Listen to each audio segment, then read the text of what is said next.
Hello नमस्कार दोस्तों, स्वागत है आप सभी का। दोस्तों ये हमारा रीजनिंग का पार्ट नंबर 35 होने वाला है। इससे पहले दोस्तों हम लोग 34 पार्ट कर चुके हैं, जो आपको चैनल पर मिल जाएगा। तो हर पार्ट दोस्तों अपने आप में बहुत ही महत्वपूर्ण है, क्योंकि हर पार्ट में हम अलग अलग टाइप के क्वेश्चंस करते हैं, जिससे आप किसी भी एग्ज़ाम की तैयारी कर रहे हो सब एग्ज़ाम इसमें कवर हो सके, जिससे आपको सारे एग्ज़ाम में हर टाइप के क्वेश्चंस मिल सके।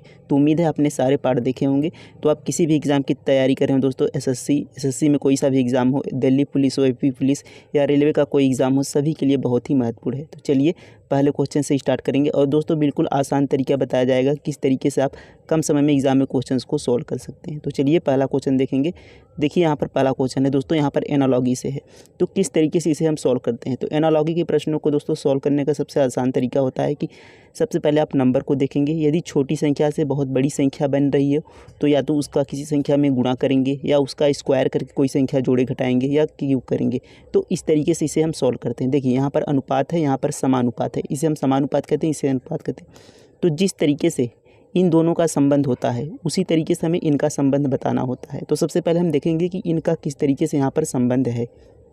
तो मैंने बताया कि जब छोटी संख्या से बहुत बड़ी संख्या बन जाए, तो देखिए 6 से यहाँ पर 222 बन रहा है, तो हम या तो स्क्वायर करते हैं, या क्यूब करते हैं, या इस तरीके से कोई संख्या जोड़ते घटाते हैं। तो हमने यहाँ पर देखा तो 6 है दोस्तों, और यहाँ पर 222 है। तो हम 6 का स्क्वायर 36 होता है, लेकिन ये देखिए 6 के लगभग क्यूब की पास की संख्या है, क्योंकि 6 का क्यूब दोस्तों यहाँ पर देखें तो 6 का क्यूब होता है दोस्तों हमारा, 6 का क्यूब होता है 216।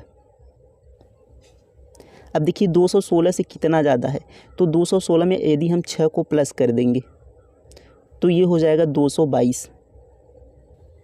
तो इस तरीके से यहाँ पर 216 यानी क्यूब करके उसमें उसी संख्या, देखिए 6 को प्लस किया यानी उसी संख्या को क्या किया हमने जोड़ दिया, तो उसका क्यूब करके उसी संख्या को जोड़ दिया। अब उसी तरीके से देखिए 7 का हम क्यूब करेंगे, तो 7 का जो क्यूब होता है दोस्तों वह होता है 343, 343। अब देखिए 343 में अब उसी संख्या को, जिस तरीके से हमने यहाँ पर 6 जोड़ा था, तो उसी संख्या को हम जोड़ेंगे। तो इसमें हम जोड़ देते हैं, 7 का हमने क्यूब किया तो 7 को यहाँ पर जोड़ देते हैं। तो 343 में 7 जोड़ेंगे तो ये हो जाएगा दोस्तों 350, 350। तो ये आपका आंसर होगा ऑप्शन नंबर डी। देखिए यहाँ पर 350 आपका सही उत्तर हो जाएगा। तो इस तरीके से यहाँ पर क्वेश्चन था कि उसी संख्या का क्यूब करके उसी संख्या को जोड़ा गया है। तो इस तरीके से यहाँ पर बन रहा था, जो कि हमने आसानी से यहाँ पर सोल्व कर लिया। चलिए नेक्स्ट क्वेश्चन देखेंगे। अब देखिए यहाँ पर नेक्स्ट क्वेश्चन है कि देखिए जहाँ पर अनुपात यहाँ पर आपको दिखे, यानी आपको समझ जाना है कि एक दूसरे से यहाँ पर संबंध देखना है। और क्वेश्चन में आपको लिखा भी मिलेगा, यहाँ पर मैंने लिखा नहीं, लेकिन वहाँ पर क्वेश्चंस में लिखा मिलेगा कि एक दूसरे से संबंध जिस प्रकार से संबंधित है उसी प्रकार से सबका संबंध है। तो देखिए जिस प्रकार युद्ध का संबंध बर्बादी से है, अब उसी तरीके से हमें देखना है यहाँ पर किसका कौन सा संबंध यहाँ पर सही होगा। तो देखिए युद्ध से क्या होता है, युद्ध से बर्बादी होती है। तो युद्ध से बर्बादी होती है, यानी युद्ध होने के बाद बर्बादी होती है। तो देखिए न्यायालय से क्या होता है, न्याय। न्यायालय से न्याय नहीं होता दोस्तों, न्यायालय में न्याय मिलता है, न्यायालय में न्याय मिलता है। अब देखिए आग से क्या होती है, जलन। ये तो यहाँ पर लग रहा है कि आग से क्या होती है, जलन। अन्न से भूख नहीं दोस्तों, ये आपका गलत हो जाएगा। पानी से डूबना नहीं, पानी में डूबना होता है, पानी से डूबना नहीं होता, ये भी गलत हो जाएगा। और यहाँ पर ये भी आपका गलत हो जाएगा, क्योंकि न्यायालय में न्याय मिलता है। जबकि युद्ध से क्या होता है, जो उसका परिमाण, देखिए यहाँ जो परिणाम उसका निकलता है, युद्ध के बाद परिणाम जो निकलता है वह बर्बादी का होता है। तो उसी प्रकार आग से जो परिणाम है, यानी आग के बाद जो जलन होती है, हमारे अंदर क्या होती है, जलन होती है। तो ये आपका आंसर होगा, यानी उसका जो परिणाम है वो हमसे पूछा गया है। तो यहाँ पर न्यायालय न्याय ये आपका नहीं होगा, लेकिन अधिकतर दोस्त यहाँ पर लगा सकते हैं, क्योंकि न्यायालय में क्या मिलता है, न्याय मिलता है। तो न्यायालय में न्याय मिलता है, ना कि न्यायालय से न्याय होता है। तो युद्ध से यहाँ पर बर्बादी होती है, और आग से क्या होता है, जलन होता है। तो इस तरीके से यहाँ पर ऑप्शन नंबर बी होगा सही। तो उम्मीद है समझ में आ गया होगा। चलिए अगला प्रश्न देखते हैं। अब देखिए यहाँ पर अगला प्रश्न यहाँ पर कोडिंग डिकोडिंग का है कि एक कूट में DEF को 3, 5, 8, 7 लिखते हैं, और FILE को 7, 4, 6, 5 लिखते हैं। तो इसी कूट में IDAL को कैसे लिखेंगे। तो यहाँ पर हम देखेंगे तो DEAF को देखिए 3, 5, 7, और FILE को यहाँ पर 7, 4, 6, 5। तो आप एक चीज़ ध्यान देंगे, तो जो यहाँ पर दोस्तों लेटर हैं IDAL, ये सारे लेटर देखिए यहीं पर मिल रहे हैं, यानी इन दोनों में मिल रहे हैं ये सारे लेटर। तो आप क्या करेंगे, इन लेटर के हिसाब से इसमें से हम संख्या ले लेंगे। देखिए जैसे I के लिए यहाँ पर क्या कूट है, तो देखिए इसमें आई है तो आई दूसरे नंबर पर है यहाँ पर, तो दूसरे नंबर पे यहाँ पर कौन सा अक्षर है, यहाँ पर कौन सा संख्या है, 4 है। तो आई के लिए यहाँ पर कोड क्या है, 4 है। देखिए जैसे एफ के लिए 7 और दूसरे के लिए यहाँ पर आई के लिए 4, एल के लिए यहाँ पर 6, ई के लिए 5। तो उसी तरीके से देखिए यहाँ पर ई के लिए 5 है तो यहाँ पर भी आपको ई के लिए 5 ही मिलेगा। देखिए तो इस तरीके से यहाँ से हम लेटर से संख्या ले लेंगे। तो आई के लिए क्या है दोस्तों, आई के लिए यहाँ पर देखिए दूसरे नंबर पर 4 है, तो आई के लिए यहाँ पर 4 आ गया। अब देखिए दूसरे नंबर पर हमारा डी है, तो डी के लिए देखिए डी यहाँ पर है और डी के लिए यहाँ पर पहला अक्षर यहाँ पर पहला संख्या 3 लिखा है, तो इसी तरीके से यहाँ पर हम 3 ले लेंगे। अब देखिए यहाँ पर ई है, तो ई के लिए क्या लिखा गया है, देखिए ई के लिए क्या है, 5 है, तो यहाँ पर हम 5 ले लेंगे। अब देखिए ई के बाद यहाँ पर ए है, तो ए के लिए क्या लिया है, तो लास्ट से दूसरा देखेंगे, ए के लिए यहाँ पर लास्ट से दूसरा 8 है, तो यहाँ पर ए के लिए हम 8 लिख देंगे। अब देखिए यहाँ पर यल है, तो यल के लिए कौन सी संख्या है, तो यहाँ पर देखेंगे दूसरे नंबर पे यल है, तो यहाँ पर दूसरे नंबर पे यल के स्थान पर 6 है, तो यहाँ से हम ले लेंगे 6। तो ये आपका आंसर हो जाएगा। देखिए कितनी आसानी से हमने उसी में से, जब भी आपको ऐसा यहाँ पर लेटर मिले तो आपको देख लेना है क्या ये सारे लेटर उसी में मिल रहे हैं। यदि उसी में मिल रहे हैं तो आपको वहीं से कोड यहाँ पर कर देना है। अब देखिए यहाँ पर मिलाएंगे 4 3 5 8 6, जो 4 3 5 8 6 दोस्तों 4 3 5 8 6 ऑप्शन नंबर बी में यहाँ पर मिल रहा है 4 3 5 8 6, तो ये आपका आंसर हो जाएगा। तो यहाँ से इस तरीके से आपको सॉल्व करना था। उम्मीद है समझ में आ गया होगा। चलिए अगला प्रश्न देखते हैं। अब देखिए यहाँ पर नेक्स्ट क्वेश्चन है कि दी गई श्रृंखला में कौन सी आकृति आएगी। तो देखिए श्रृंखला मतलब दोस्तों होता है सीरीज, यानी ये एक क्रम में चल रही है और उसी क्रम के हिसाब से हमें बताना है कि यहाँ पर कौन सी आकृति यहाँ पर बनेगी। देखिए अब यहाँ पर हमने देखा तो यहाँ पर देखिए 2 वृत्त हैं, एक बड़ा वृत्त है, एक उसके अंदर छोटा वृत्त है, और यहाँ पर उसके साइड में यहाँ पर क्या है, एक वर्ग है। तो इस तरीके से हमने देखा कि 2 बड़े वृत्त हैं और एक वर्ग है। अब देखिए यहाँ पर देखेंगे तो एक बड़ा वर्ग आ गया और उसके अंदर एक छोटा वर्ग आ गया, और ये जो वृत्त था ये वृत्त यहाँ पर कोने में आ गया। यानी अगर हम ध्यान देंगे तो देखिए यहाँ पर जो वृत्त था बड़ा वाला ये छोटा रूप में यहाँ पर आ गया, और यहाँ पर बड़ा वाला वर्ग था यानी छोटा वाला जो वर्ग था दोस्तों यहाँ पर ये बड़ा वाला वर्ग बन गया। तो इस तरीके से यानी बड़ा वाला वृत्त छोटा वृत्त बन गया और छोटा वाला वर्ग बड़ा वर्ग बन गया। अब देखिए उसी तरीके से हम अगली यहाँ पर आकृति देखेंगे तो यहाँ पर देखिए 2 ट्रायंगल है, यानी 2 त्रिभुज हैं, एक बड़ा त्रिभुज है एक छोटा त्रिभुज। जिस तरीके से यहाँ पर पहले वाली आकृति में 2 वृत्त थे उसी प्रकार से यहाँ पर 2 त्रिभुज है। और देखिए यहाँ पर एक वृत्त छोटा ऊपर है, तो जिस तरीके से देखिए यहाँ पर वर्ग छोटा ऊपर था और ये बड़ा वर्ग बन गया, उसी तरीके से ये वृत्त छोटा ऊपर है तो ये बड़ा वृत्त बन जाएगा, और उसके अंदर जिस तरीके से एक छोटा वर्ग अंदर बन गया उसी तरीके से एक छोटा वृत्त क्या बन जाएगा, यहाँ पर अंदर बन जाएगा। तो यहाँ पर सर्कल गोला नहीं बन रहा है, तो हम थोड़ा कोशिश करते हैं यहाँ पर गोल बन जाए। तो इस तरीके से देखिए यहाँ पर जिस तरीके से देखिए यहाँ पर वर्ग था, वर्ग को हमने यहाँ पर बड़ा वर्ग और एक छोटा वर्ग अंदर बना दिया, और ये जो हमारा देखिए वृत्त था इसको हमने छोटा रूप में यहाँ पर लिख दिया। अब उसी तरीके से इस वृत्त को हमने यहाँ पर बड़ा वाला वृत्त बना दिया, और यहाँ पर जो त्रिभुज बना है इस त्रिभुज को यहाँ पर ऊपर इस तरीके से हम लिख लेंगे, जिस तरीके से ये पहली आकृति दूसरी आकृति बन गई थी। अब उसी तरीके से देखिए ऐसी आकृति हमें यहाँ पर मिलनी चाहिए। तो ऐसी आकृति किसमें है, तो देखिए सब में बीच में 2 आकृति है, लेकिन इसमें 2 आकृति नहीं है, इसमें केवल एक ही आकृति है। ये ऑप्शन गलत हो गया। अब देखिए यहाँ पर बी वाले में देखेंगे तो बी वाले में यहाँ पर हमारी आकृति बन रही, तो बी वाला हमारा आंसर होगा। और सी में देखेंगे क्या गलती है, तो सी में देखिए यहाँ पर वृत्त था तो इस वृत्त को तो हमने बड़ा वृत्त बना दिया, लेकिन यहाँ पर जो त्रिभुज था तो ऊपर यहाँ पर छोटे में त्रिभुज होना चाहिए। जैसे यहाँ पर वृत्त बड़ा वाला था तो ऊपर क्या छोटा वाला वृत्त बना, तो उसी तरीके से त्रिभुज बड़ा होना, यहाँ पर त्रिभुज होना चाहिए, जबकि इसमें देखिए दोनों वृत्त ही हैं, तो ये आपका गलत हो जाएगा। और यहाँ पर त्रिभुज नहीं होगा और त्रिभुज नहीं होगा, और प्लस यहाँ पर बीच में केवल एक ही, देखिए यहाँ पर एक ही चित्र है और त्रिभुज भी नहीं होगा, तो ये भी ऑप्शन गलत। तो केवल एक ही ऑप्शन हमारा मिला यहाँ पर दोस्तों, ऑप्शन नंबर बी, और ये आपका यहाँ पर सही उत्तर हो जाएगा। तो इस तरीके से यहाँ पर प्रश्न को हमें सॉल्व करना था। उम्मीद है समझ में आ गया होगा। चलिए अगला प्रश्न देखेंगे। अब देखिए यहाँ पर नेक्स्ट क्वेश्चन है कि उसकी पहचान कीजिए जो इस समूह से संबंधित नहीं है। तो देखिए 4 ऑप्शन दिए गए हैं, ये चारों में से 3 किसी प्रकार से संबंधित हैं, एक जैसे हैं। अब देखिए वही हमसे कहा है कि इस समूह से संबंधित नहीं है, यानी एक अलग है और उसकी हमें पहचान करनी है। देखिए चप्पल यहाँ पर है। अब देखेंगे कागज़, कलम, किताब। तो देखिए ये सारी पढ़ाई वाली सामग्री यानी पढ़ने वाली, तो कागज़, कलम, किताब ये सारे हमारे क्या आते हैं, अध्ययन में आते हैं यानी पढ़ाई संबंधित है। लेकिन यहाँ पर चप्पल देखेंगे तो चप्पल हमारी रोज़ पहनने वाली चीज़ है, ये हमारी पढ़ाई संबंधित नहीं है, तो चप्पल यहाँ पर अलग हो जाता है। तो ये आपका क्या हो जाएगा, आंसर, क्योंकि वही हमसे पूछा है कि जो अलग है उसकी पहचान कीजिए।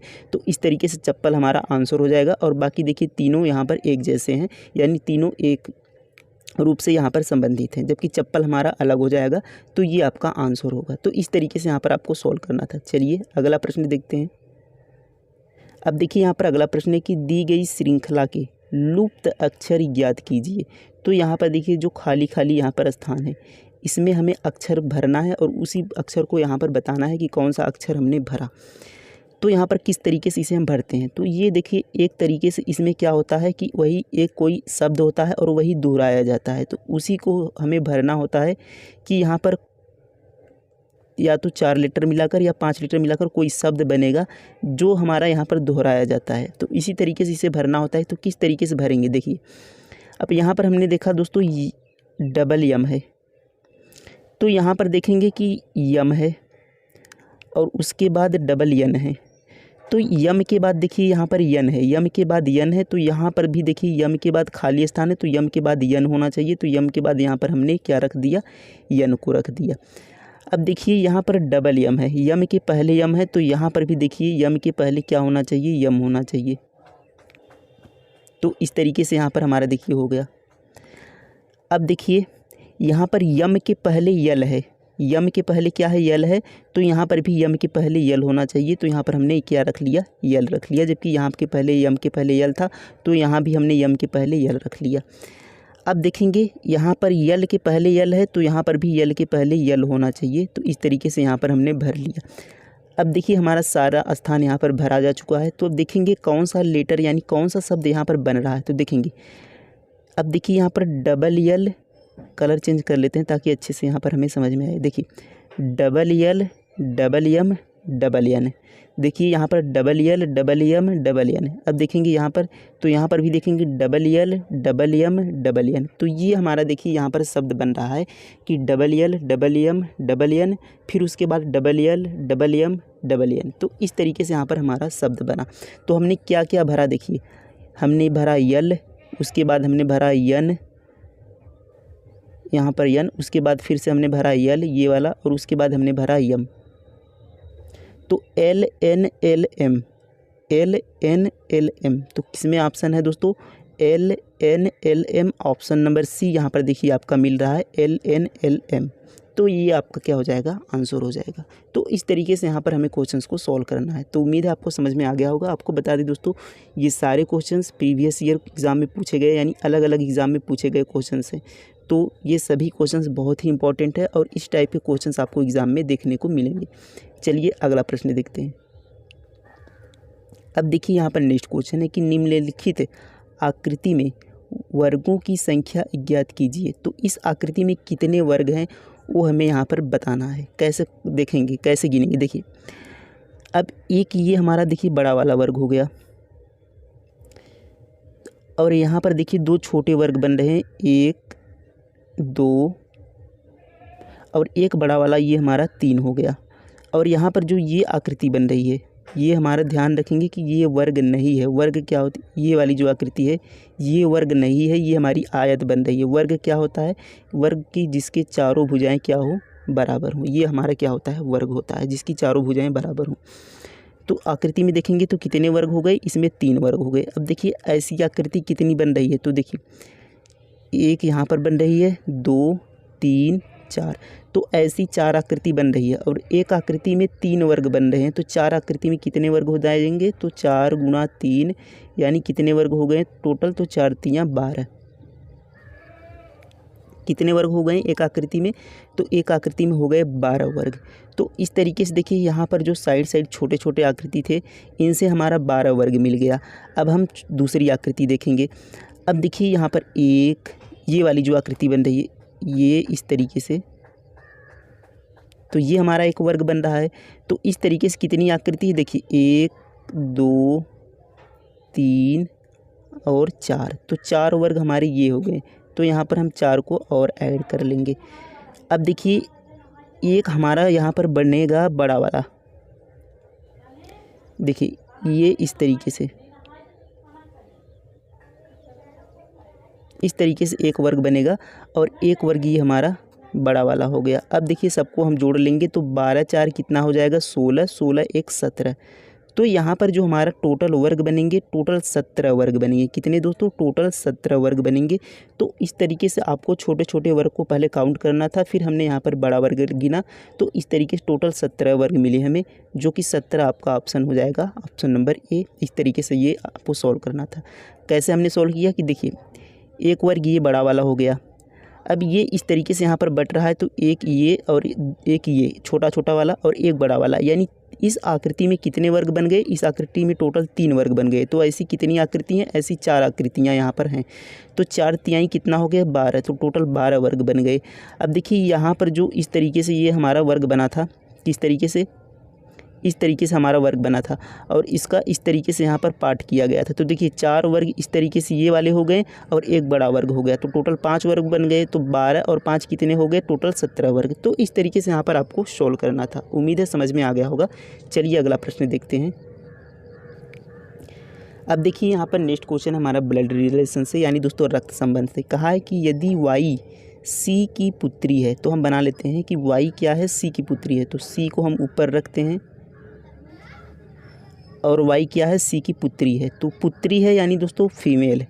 तो यहाँ पर हम इस तरीके से माइनस का चिन्ह लगा लेंगे, ऋण का चिन्ह, जिससे पता चले कि यहाँ पर हमने यहाँ पर पहचानने के लिए ये लगाया, ताकि हमें पता चले कि ये फीमेल है यानी स्त्री है। तो ये किसकी हो गई? इसकी पुत्री। तो कैसे पता चलेगा पुत्री है? क्योंकि दोस्तों हम यहाँ पर जब भी इस तरीके से बनाते हैं तो ऊपर हम क्या रखते हैं? उसकी मम्मी पापा, इस तरीके से मामा चाची, इस तरीके से हम जो हमसे एक एज ऊपर होते हैं उनको हम रखते हैं, और जो हमारे भाई बहन होते हैं उनको हम देखिए हम इस लाइन में रखेंगे। तो इस तरीके से हमें पता चलेगा। अब देखिए ये इसकी क्या हो गई? पुत्री। पुत्री कैसे पता चला? यहाँ पर हमने माइनस लगा लिया, तो ये इससे हमें पता चल रहा है कि इसकी क्या है? पुत्री है। अब देखिए आगे क्या कह रहा है, और सी एफ़ की पत्नी है। अब देखिए ये जो सी है इसको हम बराबर में रखेंगे, जो पति पत्नी है उनको हम बराबर में रखेंगे, और एफ़ की पत्नी है तो यहाँ पर एफ़ क्या हो जाएगा? हमारा पुरुष हो जाएगा, क्योंकि सी एफ़ की पत्नी है तो सी यहाँ पर पत्नी है, तो इसको भी माइनस कर लेंगे, इससे पता चलेगा कि फीमेल है। अब देखिए एफ़ क्या हो गया? सी का पति हो गया। अब आगे देखिए हमसे क्या कहा है, तो एफ़ का वाई से क्या संबंध है? अब देखिए इस एफ़ का वाई से क्या संबंध है, यानी एफ़ वाई का क्या है? तो आपको यहाँ पर ध्यान देना है कि एफ़ का वाई से क्या संबंध है, यानी एफ़ वाई का क्या लगेगा। तो इस तरीके से यहाँ पर हमसे पूछा गया है। अब देखिए कुछ दोस्त यहाँ पर बेटी भी लगा देंगे कि एफ़ का वाई से क्या संबंध है, तो यहाँ पर बेटी भी लगा, लेकिन हमसे पूछा है कि एफ़ का क्या संबंध है वाई से, यानी एफ़ किस प्रकार से संबंधित है वाई से, एफ़ वाई का क्या लगेगा, ये इसका कहना है। तो देखिए ये इसकी पुत्री थी, तो यानी ये इसके पापा होंगे, तो इसकी भी पुत्री होगी। तो ये जो होंगे वाई के क्या होंगे? एफ़ पिता होंगे। तो वही हमसे पूछा है कि एफ़ का वाई से क्या संबंध है, तो वाई के क्या होंगे? पिता होंगे एफ़। तो ऑप्शन नंबर ए क्या हो जाएगा? इसका सही उत्तर हो जाएगा। तो इस तरीके से आपको सॉल्व करना था। और यहाँ पर आप एक तरीका भी याद रख सकते हैं कि एफ़ का, अब जिसके बाद का आता है उसका हमें उससे संबंध पूछता है, यानी जिसके बाद का आता है हमें उसका संबंध बताना है। तो उसी तरीके से देखिए एफ़ के बाद का आया है, यानी एफ़ उस वाई का क्या है ये हमें बताना है। तो एफ़ वाई का क्या है? पिता है। तो इस तरीके से यहाँ पर आपको सॉल्व करना था। उम्मीद है समझ में आ गया होगा। चलिए अगला प्रश्न देखेंगे। अब देखिए यहाँ पर नेक्स्ट क्वेश्चन है कि सही दर्पण प्रतिबिंब का चयन करें। तो यहाँ पर आपको दर्पण प्रतिबिंब बताना है कि एम और एन यहाँ पर दर्पण है, ये आपका दर्पण है और ये आपका चित्र है, और वही हमें बताना है कि इधर जो आकृति बनेगी वो किस तरीके से बनेगी। देखिए अब ये जो आकृति हमारी है ये इस तरीके से यहाँ पर बननी चाहिए, वर्ग बनेगा और बीच में यहाँ पर इस तरीके से बनेगा। तो ऐसी कौन सी आकृति बन रही है? तो ऑप्शन चेक करेंगे, यहाँ पर देखेंगे तो ये देखिए हमारी पहली आकृति, तो पहली आकृति यहाँ पर बन सकती है। अब बी वाली क्यों नहीं बन सकती? क्योंकि देखिए बी वाली दोस्तों आकृति यहाँ पर बीच में है, जबकि ये देखिए एक साइड है, ये बीच में नहीं है, क्योंकि इधर देखिए बहुत स्पेस छूटा है और इधर थोड़ा सा स्पेस, यानी ये एक साइड में है, जबकि ये देखिए दोनों साइड बराबर स्पेस छूटा है, यानी ये बीच में है। तो ये आपकी गलत हो जाएगी, और जैसी आकृति आपकी इसमें है वही सेम आकृति बनेगी इसमें, केवल उल्टी होगी, और जो जितना जगह जहाँ पर है वह उतना ही फिक्स रहेगा। अब देखिए यहाँ पर जो छोटा सा सर्कल था यानी डार्क वाला, ये देखिए यहाँ पर ऊपर में आ गया, जबकि इसमें अंदर था, तो ऊपर नहीं होना चाहिए, अंदर होना चाहिए, गलत। यहाँ पर देखिए दो यहाँ पर डार्क आ गए सर्कल, तो ये भी गलत हो गया। तो केवल एक ही ऑप्शन बचा आपका, ऑप्शन नंबर ये आपका ये सही उत्तर हो जाएगा। तो इस तरीके से आपको प्रश्नों को सॉल्व करना था। उम्मीद है दोस्तों ये सारे क्वेश्चंस आपको अच्छे से समझ में आ गए होंगे। तो वीडियो कैसा लगा दोस्तों कमेंट में ज़रूर बताइएगा।